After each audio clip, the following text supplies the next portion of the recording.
50 years old. And Jack is gone. I need to say that first. Before the decade, before the politics, before the Beatles and the grief of Dallas, and everything else that 1965 has in it and around it. Jack is gone. And this is the first time I'm sitting at this table since March. And the table is the same, and Rita's daughter is here now because Rita herself retired last year. And the coffee is exactly right. And Jack is gone.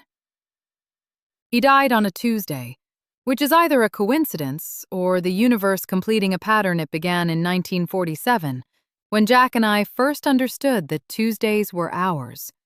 Our bar, our drinks, our specific brand of honest conversation, conducted at the pace that honest conversation requires. And I haven't decided yet whether I find that coincidence comforting or unbearable. And perhaps I don't need to decide. He was 59 years old. The cough that I told you about in 1955, the cough I described as the thing that made me calculate the distance between his sentences, that cough was already, in November of 1955, the cancer. We didn't know. He didn't know. His doctor had theories. The Surgeon General's report, which named the connection between cigarettes and lung cancer in official federal language for the first time, was published in January 1964. Jack was diagnosed in April of the same year. 3 months.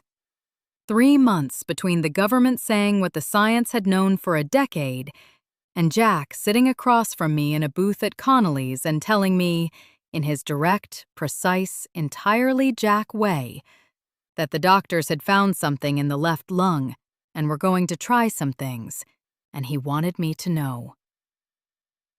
I want to tell you about those 4 years between the diagnosis and the death, not because they were tragic. They were, and that tragedy is real, and I carry it and will carry it for whatever time I have remaining. But because they were also, in ways that I did not expect and that Jack would have found appropriate to point out with wry precision, some of the most honest years of a friendship that was already defined by honesty. When someone is dying, the performance drops. Not all at once, not dramatically. Gradually, the way light changes at the end of an afternoon. You don't notice each individual degree of shift, but at some point you look up and the quality of everything is different. The performance of having made peace with things. The performance of not caring about the things that didn't work out. The performance of professional equanimity about what the industry had given and hadn't given. All of it went. And what was underneath was Jack. Just Jack. The man from before the choices and the compromises and the years of managing the distance between what he'd wanted and what he'd gotten. A man who was funny with the specific intelligence of someone who had seen enough of human behavior to know which parts of it were genuinely absurd. A man who asked better questions than almost anyone I've ever known. And who, in those 4 years, in the booth at Connolly's when he could still go, at his kitchen table when he couldn't, asked me questions I have not yet finished answering.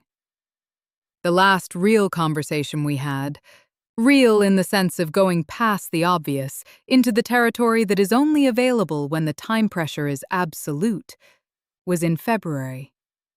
He was home. I made coffee. We sat at his kitchen table in the specific kitchen light of a Tuesday afternoon in February, which is a gray and quiet light, the light of a city composing itself in the pause between winter's worst and spring's first evidence. He said, "Tell me what you think you'll do." I said, "After?" He said, "After." I sat with that for a moment, because after was a word we hadn't used directly. We had circled it for months, the way you circle an intersection you're going to cross when you're ready, taking in the layout from different angles. I said, "Right. Teach, maybe. Watch Clara grow up in a way I haven't had enough time to do properly. Come to Manny's every week and think about the things worth thinking about." He was quiet for a while. Then he said, "You'll be all right." Not to comfort me, not with the false reassurance of someone who doesn't know, with the flat, precise acknowledgement of someone who has watched me closely for 18 years and has arrived at a conclusion. I said, "I know." He said, "I know you know. I'm saying it anyway." That was Jack, even at the end, especially at the end. He died on a Tuesday in March. I was there the day before. I was not there when it happened. He was alone, which is how he had arranged to die, with the same deliberate management of circumstances that he brought to everything. 59 years old.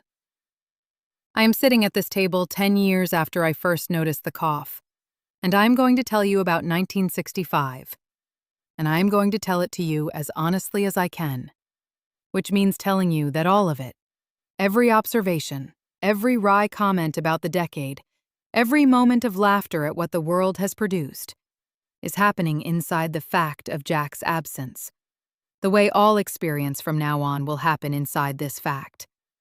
The way the room changes when someone who is in it leaves, and the room adjusts and is still the room, but different.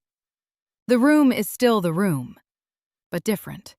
I want to tell you about that morning with the precision it deserves, because it is a morning I have thought about many times in the year and a half since it happened, and the thinking has not been completed, and I suspect it will not be completed for a long time. I was at this table, this exact table, the corner table, the one that is mine in the specific way that certain things become yours through accumulated presence and mutual unspoken agreement. I had the newspaper. I had the coffee. Clara was at school. Thomas had left early for the office. The headline was clear, and the language of the article was clear, and what it said was this: the Surgeon General of the United States, after reviewing over 7,000 scientific studies, had officially concluded that cigarette smoking causes lung cancer, bronchitis, emphysema, and cardiovascular disease. Not correlates with, not appears to be associated with, causes. I put the newspaper down. I sat for a moment with the coffee in both hands, and I thought about Jack. Not about Jack in that moment specifically, about all the moments. About 1947, about the cigarettes at the bar on 52nd Street, about the specific way he lit one when he was thinking through something complicated, and the specific way the smoke drifted up in the light of the lamp. About 1955, about the cough that I heard beginning and named carefully to myself as something to watch. About 1963, about a conversation we had in October, 2 weeks before Dallas, as it turned out, though we couldn't have known that, where he had mentioned offhandedly that he'd been having some trouble breathing and had waved it away with the very Jack gesture of a hand moving through the air as though dispersing smoke, which is precisely what it was. He was diagnosed in April 1964, 3 months after the Surgeon General's report. I have tried, in the year since, to locate my feelings about this timing. 3 months, not 3 years, not a decade. 3 months between the official federal acknowledgement of what the science already knew and the diagnosis of the disease in the man I'd been watching for a decade. What I feel is not anger. Anger requires a single locatable target, and what I feel is something more diffuse and more cold than anger. It is the feeling of watching a system, the tobacco industry, the advertising industry, the regulatory apparatus that was too slow, the cultural consensus that was too comfortable, produce a specific consequence in the body of a specific person I love. The doctors and the actors in the cigarette advertisements. The billboard I saw every day for years on my walk from the subway. More doctors smoke Camels than any other cigarette. The specific genius of making the endorsement of the thing most associated with health and trustworthiness the doctor, into an endorsement of the thing that was destroying lungs in slow motion. Jack smoked Camels. He smoked Camels because a doctor told him they were mild in a printed advertisement, and because in 1947, the information that would have told him otherwise was technically available in medical literature and practically unavailable to a man who read theater reviews and the racing form and did not have access to medical literature. He didn't know. I didn't know. Rita didn't know. And she smoked behind the counter for 30 years and gave them up last year on the advice of her own doctor, and has replaced them with a very large quantity of hard candy that she keeps in her apron pocket, with the resigned air of someone who has made a trade they don't entirely endorse. We didn't know because we weren't supposed to know. That is the thing that lives in me when I think about this morning in January, and the newspaper and the coffee going cold. Not ignorance. Managed ignorance. I need to tell you about November 22nd, 1963. Even though it was before 1965, and even though you know what happened. Because knowing what happened and understanding what it felt like to be inside it are not the same thing, and I think the difference matters. I was at the theater on 47th Street. It was a Friday afternoon, the kind of Friday afternoon that has a particular quality in New York. An exhale, a loosening, the week releasing its hold on the city. I was in the rehearsal room, working on a new production with Margaret Crane, a new playwright, a scene I'd been struggling with for a week, and had that morning finally found the angle on. Someone came in from outside. They came in through the stage door, which we usually kept closed during rehearsal, and the opening of it, the specific sound of the latch and the hinge and the cold air from outside, made everyone look up. It was one of the stagehands. He was a man named Charlie, who had been in this building for 15 years, and who had a face that I had always read as generically stoic. The face of a person who has seen theater happen in all its chaos and absurdity for long enough that very little registers on it. His face, when he came through that door, was something I had not seen on it before. He said, "The president's been shot." We stood. I don't know for how long. I don't know if it was 5 seconds or 30. Time did what time does in the immediate proximity of something too large. It lost its normal calibration, became unscalable. Margaret said, "Is he?" Charlie said, "They're saying maybe." We went home. I say we went home with the understanding that going home in this context is an imprecise description of what we did, which was left the building, moved through the streets of a city that had already received the news, and was absorbing it in the specific way that New York absorbs things, loudly and quietly, and in every register simultaneously. Groups of people on sidewalks outside of radio stores, a woman crying at a phone booth, a cab driver with his radio turned up so that the sound came out the window as he moved through traffic, the words coming intermittently: Dallas, motorcade, Parkland Memorial Hospital. Thomas was already home when I arrived. He had heard at the office. We sat in the living room with a television on. The television that was showing what all the televisions in America were showing, which was Walter Cronkite, which was the CBS News anchor, which was the face of a man doing his job in circumstances for which no amount of professional experience fully prepares you. At 6:30 in the evening, Cronkite said, "From Dallas, Texas, the flash, apparently official. President Kennedy died at 1 p.m. Central Standard Time, 2 o'clock Eastern Standard Time, some 38 minutes ago." He took off his glasses. He put them back on. He looked at the camera in the way of someone gathering themselves from within. Clara was 8 years old. She was at school. They had sent the children home early. She arrived at 4 o'clock with the expression of a child who has understood that something has happened and who has not yet been given the vocabulary for what it is. She said, Is the president really dead? I said, yes. She said, is it going to be okay? I held her. I said, yes. Because she was 8 years old, and because I believed it, or believed in the possibility of it, or needed to believe in the possibility of it in order to say it, with enough conviction that she could take it from me and carry it home to sleep with. What I know now, in 1965, 2 years after that afternoon, is that the answer is more complicated than the one I gave her. The country is okay in the sense that it is still standing and still operating, and still conducting elections and still passing legislation.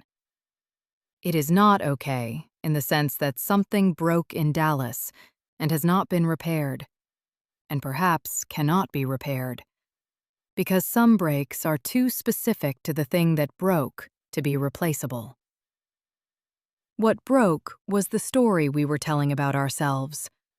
The story in which the presidency was inviolable, in which a certain kind of American innocence, naive, selective, constructed, but real as a belief, persisted, in which the political violence of the world happened elsewhere, in the other places, in the countries that hadn't figured out what we had figured out. It happened here, in a motorcade in Dallas on a Friday afternoon in November. And we have been, in the 2 years since, trying to tell a new story about who we are. We have not succeeded yet. I am not sure when we will. I need to give you something lighter now. Not because the lightness is more real than what I've been saying, it isn't. But because 1965 is not only grief and fear and the shock of a president's assassination and a Surgeon General's report arriving too late. 1965 is also, in the specific, daily, lived texture of existing inside it, the Beatles.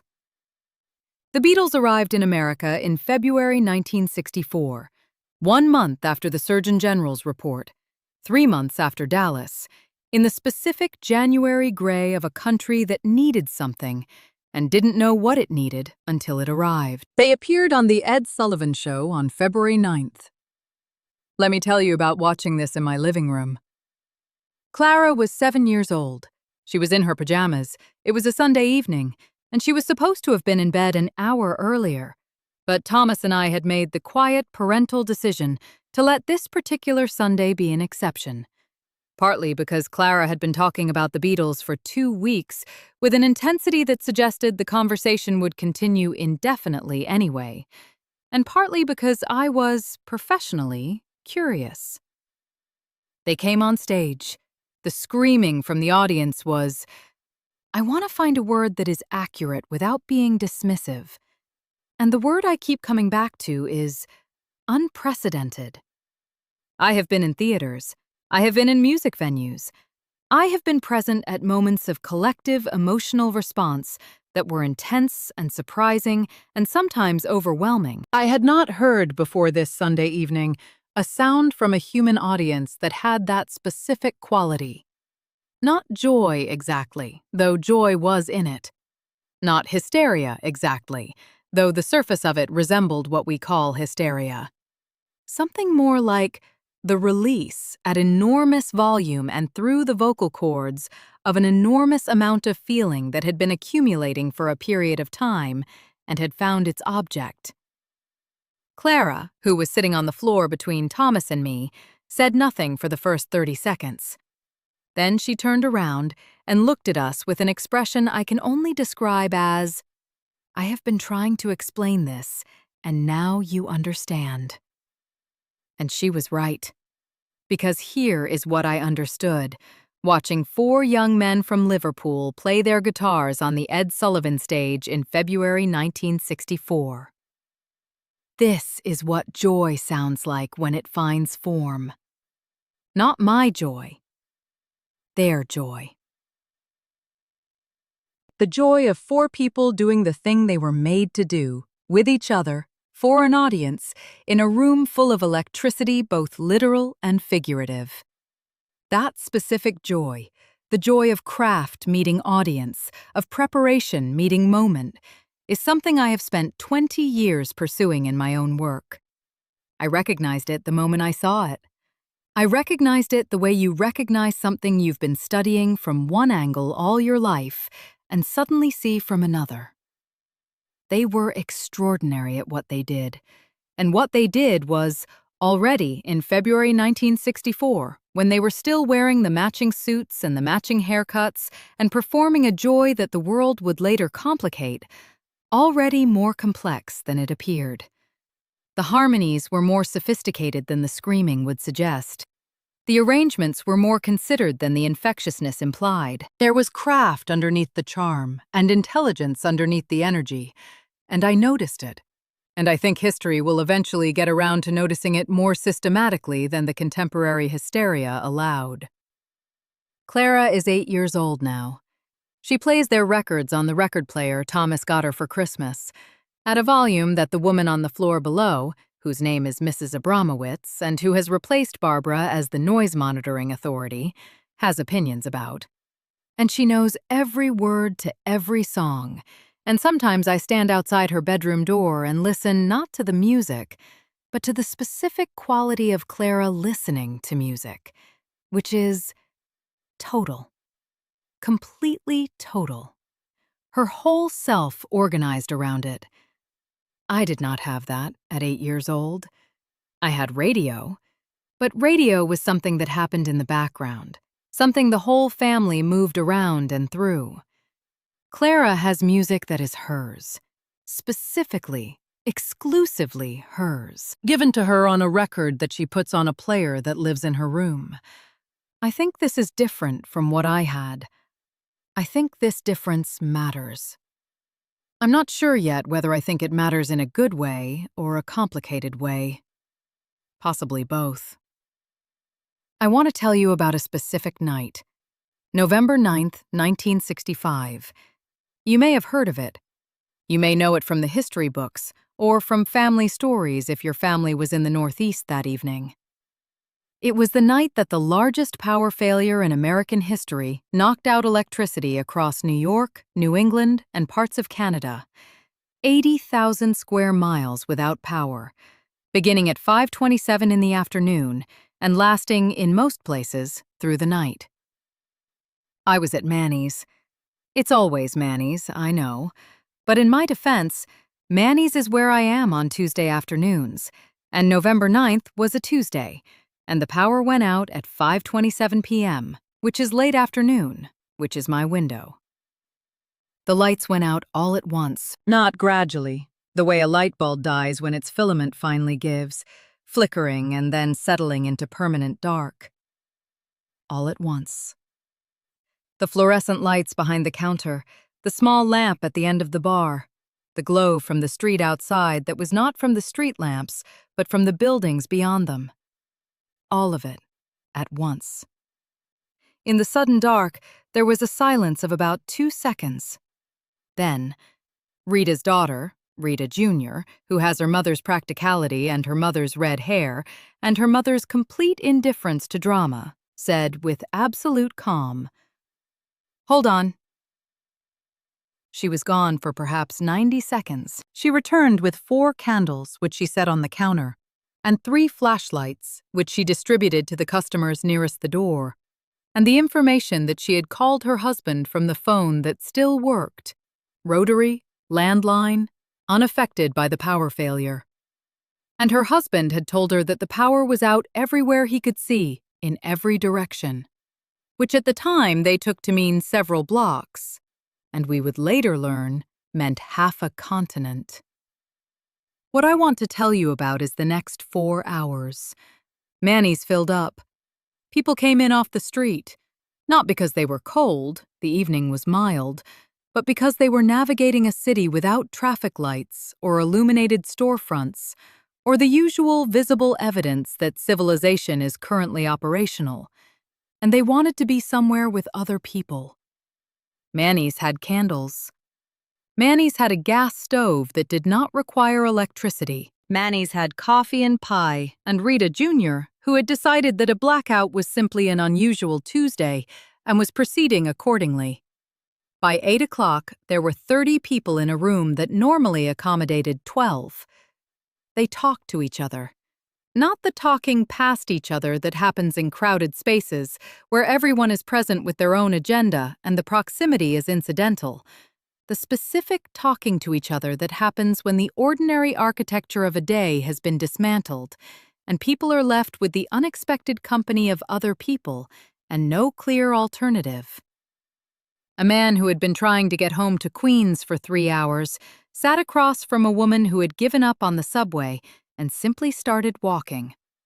They compared routes with the enthusiasm of people discovering that they have been in the same experience from different angles. 2 teenage boys, who would normally pass through a coffee shop as background, became, in the candlelight, the people with the most useful information about which streets had working traffic flow and which had ground to a halt. An older woman, Hungarian accent, who had been at the corner table every Tuesday for presumably as long as I had, turned to me at approximately 9 o'clock and said, "It is like the war, but better because nobody is being bombed." I said, "That is true." She said, "And the pie is good." I said, "Also true." She said, "I take good pie over electricity." I said, "Under certain conditions." She laughed. I laughed. We had never, in however many years we had been sitting in the same room on the same afternoons, spoken to each other. The power failure had accomplished what 8 years of shared space had not. The city, when I finally walked home at around 11, electricity was restored in most of Manhattan by 1 in the morning, though I didn't know that yet. The city was something I have not seen before or since. It was quiet. Not the quiet of 3 a.m., when the city is simply between its various forms of noise. A different quiet. A chosen quiet, almost. The quiet of systems that have been briefly suspended, of the mechanical undersong of a modern city, the hum of electrical infrastructure, the signals changing, the elevator motors, the refrigeration units in 1,000 kitchens. Gone silent all at once. And in the quiet, stars. Faint. This is Manhattan. Even without electricity, there is residual glow from somewhere. But visible. Actually visible from my block on 54th Street, which is something I had not previously experienced in the 20 years I'd lived there. I stood on the sidewalk for approximately 4 minutes looking at them. Then I went inside. Some sentences I have been turning over since. The power failure lasted 12 hours. In those 12 hours, the city discovered that it was still capable of something it had perhaps forgotten. Of functioning, of communicating, of being human in the company of other humans without the infrastructure that normally mediates all of those things. The infrastructure came back. The discovery remains.